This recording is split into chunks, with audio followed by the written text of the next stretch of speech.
India has 28 states, each with its own language, way of life, and a unique and distinct cuisine. I am from West Bengal, and Vidhi is from Gujarat. Spain and Portugal have more in common than we do. So, why has only a fraction of Indian cuisine become popular worldwide? We have no idea. In this video, we'll introduce you to food and flavors that are local to Gujarat. Winter is here, and with it comes the vibrant seasonal flavors of Gujarat. If you are ready to explore some authentic Indian regional dishes or simply add some cozy plant based winter delicacies to your table, this one is for you. First up is Vatana na Ghughra. Vatana means green peas, and Ghughra is an empanada style savory pastry that is deep fried. We'll start by making the filling. We'll add some chopped green chilies and ginger to a big bowl of green peas. And we'll add this mixture to a traditional hand crank grinder. You can obviously do this in a fruit processor or pulse it in a regular blender as well. But we thought we'd do it the old school way this time. And here's the end result. You can see the texture compared to what we do in the mixie. This is very coarse and dry. This dry consistency will really help later on once we make the ghugras. The next step is to cook the filling. We'll add some oil to a pan, then some mustard seeds and sesame seeds. Next, we'll add the coarsely ground mixture to the pan. We'll just gently saute it. We don't want to overcook it. We want to retain a vibrant color. Now we will be adding salt, little sugar. Now we'll add the coriander and the grated coconut and mix to combine. And that's that. Green peas are in season during our winters, and that's when Gujarati households love making this dish. Let's make the dough for the ghugra. Add salt. This is basically only wheat flour. To give the crispiness, we'll add little rice flour, little lime juice and oil. Once you mix all the dry ingredients, then you can add water bit by bit. We want a dough which is not so tight and not so loose.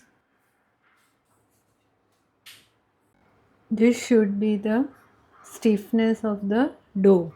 Now add some more oil and roll it and give a rest of 5 to 10 minutes. Once the dough has rested, we'll portion out the dough into smaller chunks. We'll then roll them into discs. Just hold the puri like this and give some depth to it. Add 1 spoonful of your butter. Hold it from the center and then start pressing it at both the sides. For giving the design to the edges, you can use special techniques, but the Gujarati Ghughra actually has this. Once the ghugras are ready, we'll heat up some oil in a kadhai. Traditionally, these Gujarati empanadas are deep fried, but we thought we'd try air frying a couple of these as well, just to see how they turn out. More on that later. You can test if the oil is hot by placing a small disc of dough into the oil. If it's hot, the tiny dough ball will float to the top. Our oil is hot, so we'll place the ghugras one at a time into the kadhai. After a couple of minutes, we'll flip them to the other side. And finally, once they are perfectly golden brown and crispy, we'll pick them out and place them on a paper napkin. To serve the ghugras, we'll plate them up with some green chutney. You can make it more fancy if you'd like. Okay, let's see what we've got here. Straight off the bat, it looks beautiful. You know, the braiding puts the craft and the craftsmanship right front and center. And Bengalis love deep fried food, so I'm super excited. Mm, so good.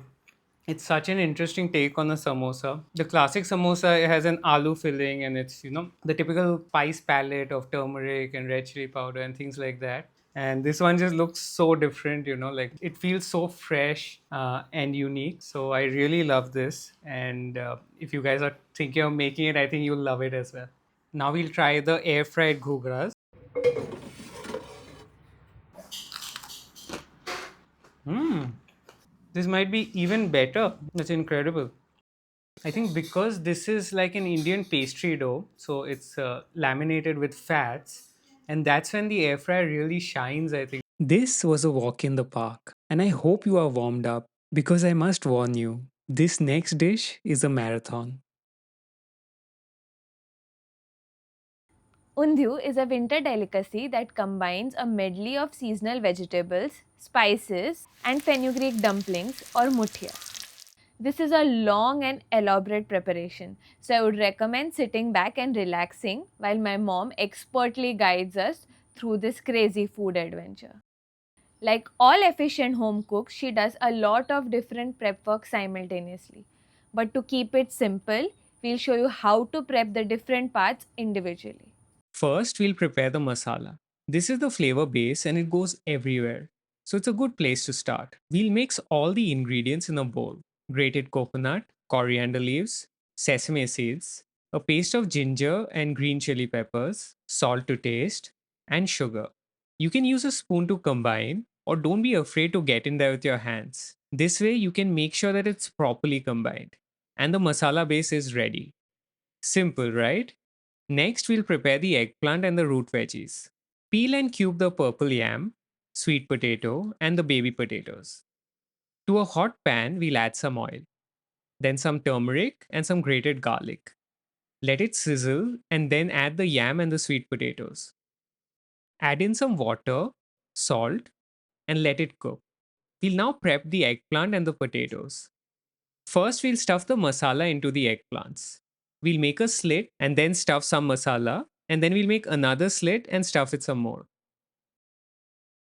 And we'll repeat the process with the potatoes: one vertical slit and then one horizontal slit. Once the yam and sweet potato are about 70% cooked, you can add in these stuffed potatoes. And once the potatoes are almost cooked, you can add in the stuffed eggplants. Once the eggplant is good, you are done. So we're almost done, right? Well, not really. We had prepared the surti papdi ahead of time, and this is what it looks like. To a pan or pot, we'll add some oil and then some baking soda. Stir to combine, and then add the mix of papdi, peas, and pods. Then we'll add some water and cover it. Turn down the flame so it can cook slowly. Once the beans are almost cooked, we'll add the pods, which need less time to cook. For the fresh tuer or pigeon peas, we'll split the pod and remove the peas. We'll discard these pods. We'll then blanch it separately as it can leave a dark coloration in the water. Add the tuve in your papadis. Next, we'll make some muthias or fenugreek dumplings. Gujaratis are the champions of gram flour, so I'll hand it over to one. This is washed and chopped methi, then chili paste, turmeric, little hing, little red chili powder because we have already put green chilies, baking soda, salt to taste, and little sugar, and comparatively good amount of oil, and add besan. We don't have to add any water. It should become like a dough so that we can roll balls out of it, and then we need to deep fry them. So this is the consistency which you need. Once we've got a firm dough, we'll shape it into small round dumplings. And finally, we'll fry the dumplings until they are golden brown and set them aside. Usually, whenever we deep fry something, we let it rest on some paper so that it can absorb the extra oil. But since undiyu is an indulgent preparation, we usually just skip this step. Feel free to do it how you like. Coriander paste to add at the end after we assemble all the undiya ingredients to give a green color. So just to make a paste, we'll add little water.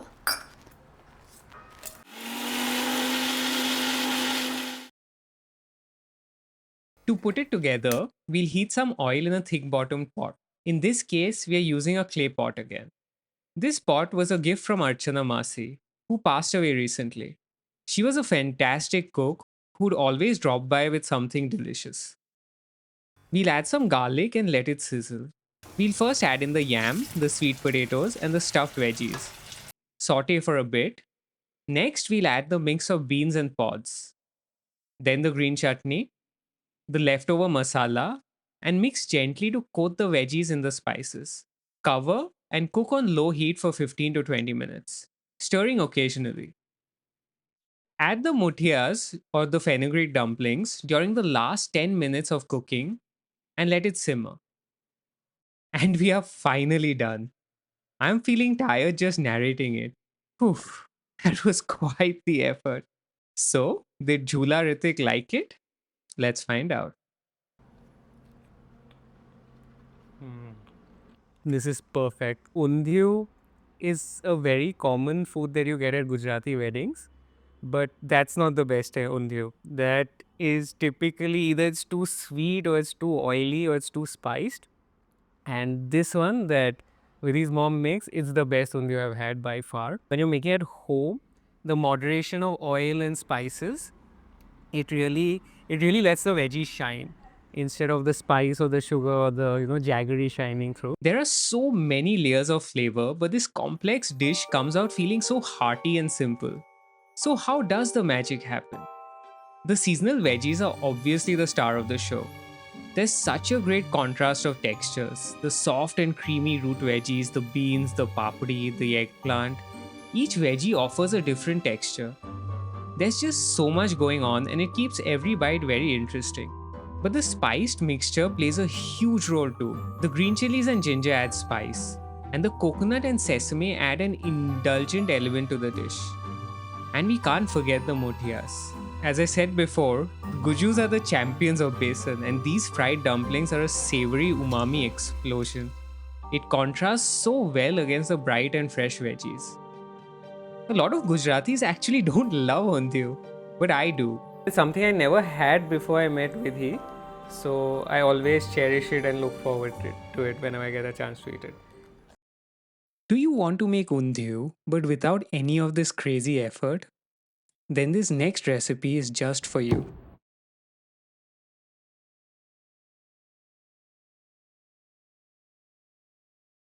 My dad's side of family is from the Khambat region of Gujarat.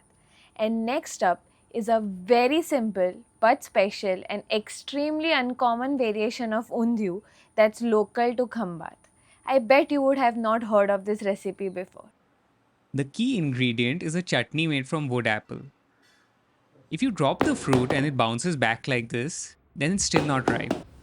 When there's no bounce, you know it's good to go. We'll start with these pauta papadis, but you can use any similar broad beans. Prep them by adding some salt and carom seeds and then add it to the pressure cooker. We'll then chop some potatoes and sweet potatoes. Add some water and the same spice mix of salt and carom seeds. And these mixed potatoes are stacked in the same pressure cooker to keep things efficient. You can boil these in any pan until they are cooked. Next, we'll see why only the toughest granite works as kitchen countertops in India. The wood apple is smashed open to reveal the ripened brown flesh. To make the chutney, we'll scoop out the fruit into a blender. Then some coriander, chopped green chilies, cumin seeds, And lots of jaggery to balance the sour taste of wood apple. Some water to give moisture to churn. and you end up with this vibrant chutney that's bursting with flavor. And that's that. This undhiyu is much quicker to make than the surti one. To serve, you can place the potatoes, sweet potatoes, pauta papri, the wood apple chutney, and some wood pressed groundnut oil to the table. So first we take pauta papdi. This sweet potato is already peeled after boiling, and take a potato boiled. Just mash it. This you need to mash them slightly, not much. Then add this chutney. This you need little in a good quantity to give the true taste. Cold press groundnut oil.